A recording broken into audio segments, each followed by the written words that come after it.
Dinikahi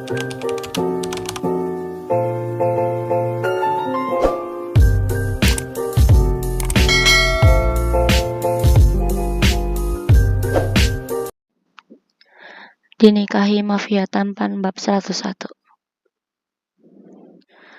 Tuan sedang ada urusan penting, Nyonya, jawab Bimar. Tadi ia sudah berusaha menghubungi Nick, namun tidak dijawab, sebab Nick meninggalkan ponselnya di mobil. Apa ada hal yang lebih penting dari istri melahirkan? Gimana sih Nick? Rose sangat emosi. Ia pun langsung menghubungi anaknya itu. Kebetulan saat itu Nick sudah selesai dengan segala urusannya. Alhamdulillah, akhirnya beres juga. Kalau begitu kita langsung pulang, Jo, ajak Nick.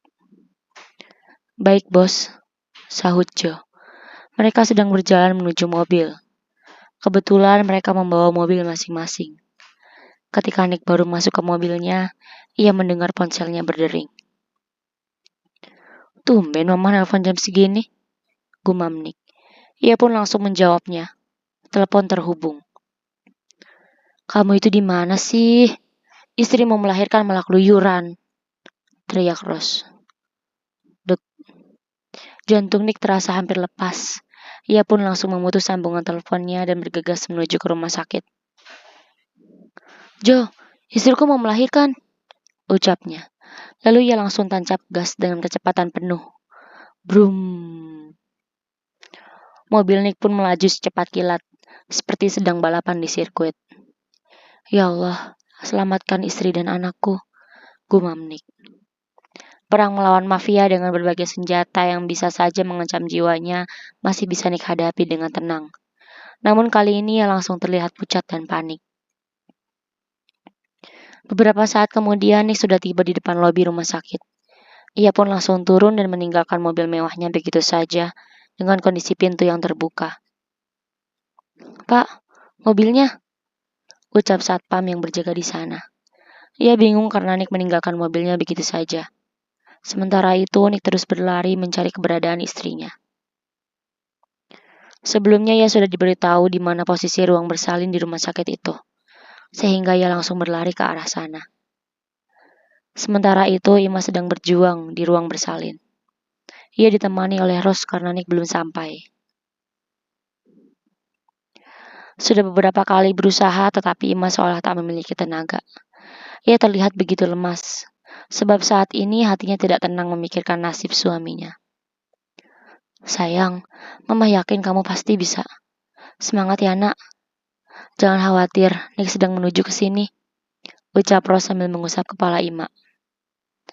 Meskipun Rose sudah mengatakan seperti itu, tetapi Ima masih belum tenang jika belum melihatnya. Sayang, ucap Nick saat memasuki ruangan tersebut.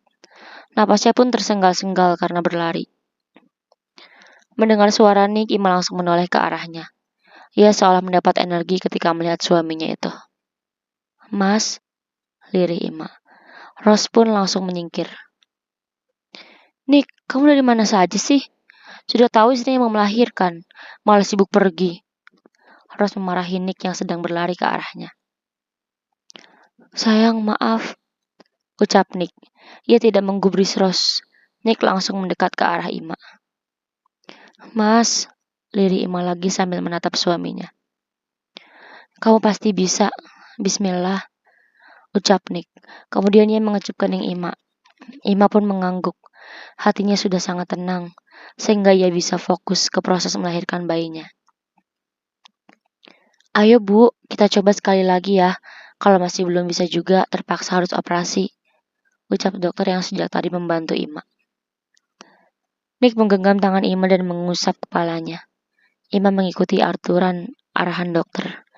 Ia mengatur napas beberapa kali, kemudian mengejan saat mendapat arahan.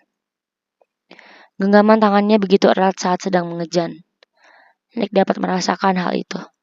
Ia tahu saat ini istrinya sedang mengeluarkan seluruh tenaga. Nick takjub karena Ima bisa setengalang itu. Padahal ia tahu bahwa proses melahirkan itu sangat menyakitkan. Namun istrinya tak terlihat mengeluh. Sejak pertama ia masuk ke ruangan itu, Ima terlihat tenang, meski ada kekhawatiran di wajahnya. Tak lama kemudian terdengar suara tangisan bayi memenuhi ruangan itu. Genggaman Ima pun mulai melemas. Tubuh Nick meremang. Ia sangat terharu kala menyambut kelahiran anak pertamanya itu. Anak kita sudah lahir, sayang. Kamu hebat sekali, ucap Nick dengan mata berkaca-kaca. Ia kembali mengecup Ima. Nick tak peduli meski wajah istrinya itu dipenuhi oleh peluh. Bagi Nick, Ima adalah wanita hebat yang mampu membawanya sampai seperti sekarang. Ia pun bangga bisa memiliki keturunan dari wanita sehebat Ima. Selamat ya Pak, Bu. Putranya lahir sempurna tanpa kurang satu apapun, ucap dokter. Masya Allah, tampan sekali, puji bidan yang mengambil bayi tersebut. Kemudian ia pun membawanya ke dekat Ima. Ini bayinya, Bu, ucap bidan itu. Ima tersenyum sambil menitikkan air mata. Kemudian ia menoleh ke arah Nick. Nick mengangguk. Anak kita, ucapnya bangga. Sambil menangis haru, Ima mengambil bayi itu dan memeluknya. Nick pun langsung memeluk mereka secara perlahan. Kalian penyemangat hidupku, bisik Nick. Setelah itu Nick dipersilahkan untuk mengazani anaknya. Mas, diazani dulu, ucap Ima. Oh iya, sahut Nick. Dengan tangan gemetar ia pun meraih bayi itu. Ima senang karena kini Nick bisa azan. Hatinya pun bergemuruh kala mendengar suara suaminya yang bergetar itu. Beberapa hari kemudian mereka sudah pulang ke rumah. Hari itu Nick dan Ima mengadakan acara akikah sekaligus tasyakuran kelahiran anaknya. Mereka mengundang banyak kerabat terdekat termasuk Zaki dan yang lainnya. Ustadz Umar dan Ustazah Maryam pun turut hadir di sana. Assalamualaikum, ucap Zaki dan yang lainnya saat baru datang ke rumah Nick. Waalaikumsalam. Masya Allah, Alhamdulillah Ustadz Zaki bisa hadir. Saya senang sekali, sahut Nick. Ia menyambut gurunya itu dengan sukacita. Alhamdulillah, selagi sehat, saya pasti sempatkan untuk datang, jawab Zaki. Ustazah Imanya mana ya? Tanya Aisyah. Oh, Ima masih di kamar, sebentar lagi keluar. Tadi bayinya haus, jawab Nick. Oh iya, ya udah kita tunggu di sini aja deh, ucap Aisyah. Wah, ada Mbak Aisyah, ucap Ima. Ia senang saat melihat Aisyah dan saudaranya hadir.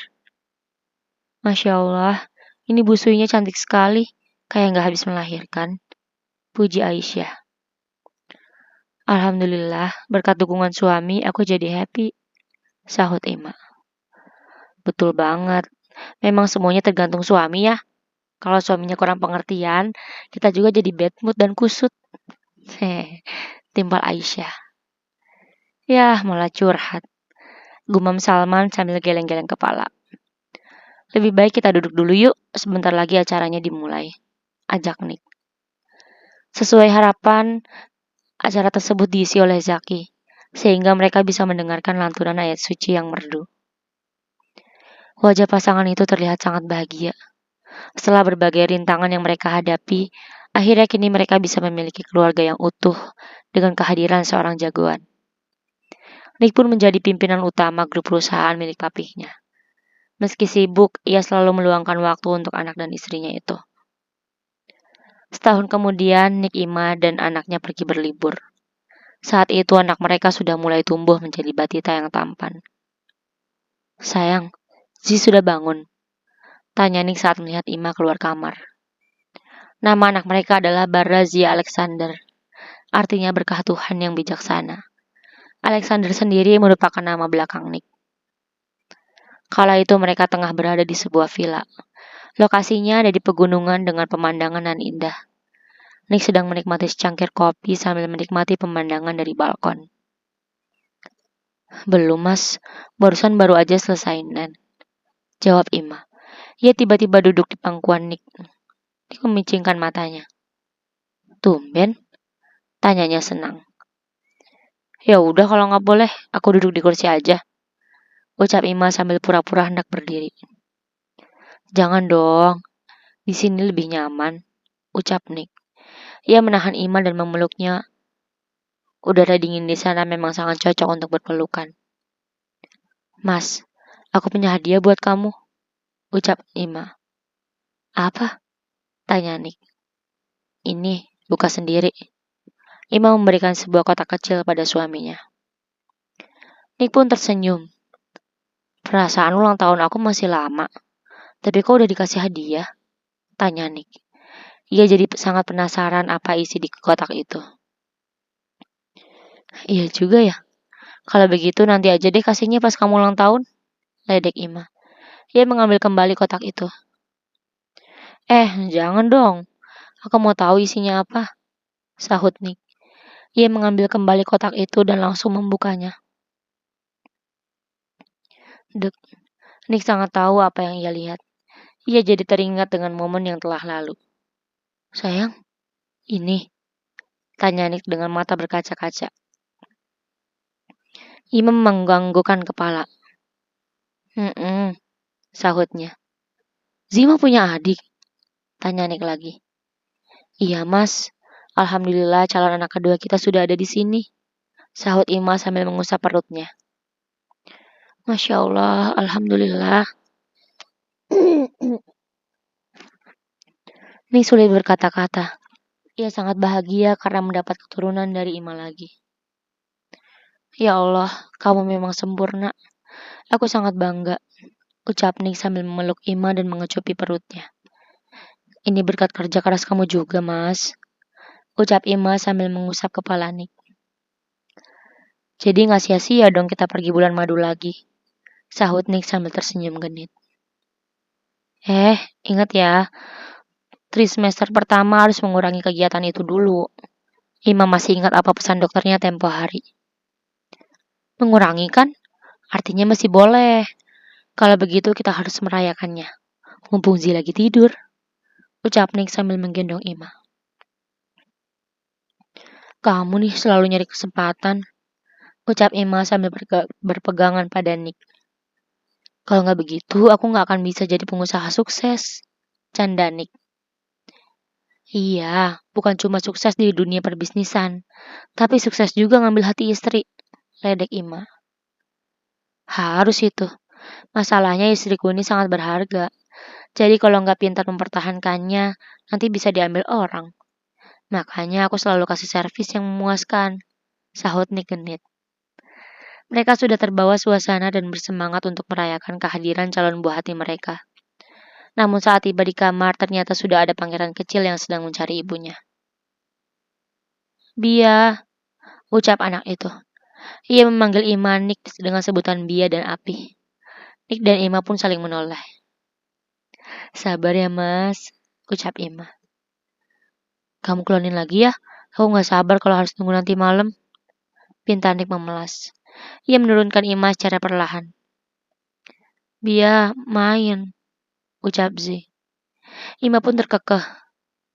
Sepertinya gak bisa mas, ledeknya. Ya sudahlah, ayo kita main, ajak Nick. Akhirnya mereka pun main bertiga di taman villa tersebut. Begitulah perjalanan kisah keluarga kecil itu. Nick yang awalnya menikahi Ima karena salah paham, justru menjadi cinta mati padanya. Bahkan kini Ima seolah menjadi separuh napasnya. Ia rela berubah demi wanita yang telah membawanya ke jalan yang diridhoi Allah tersebut. Tamat.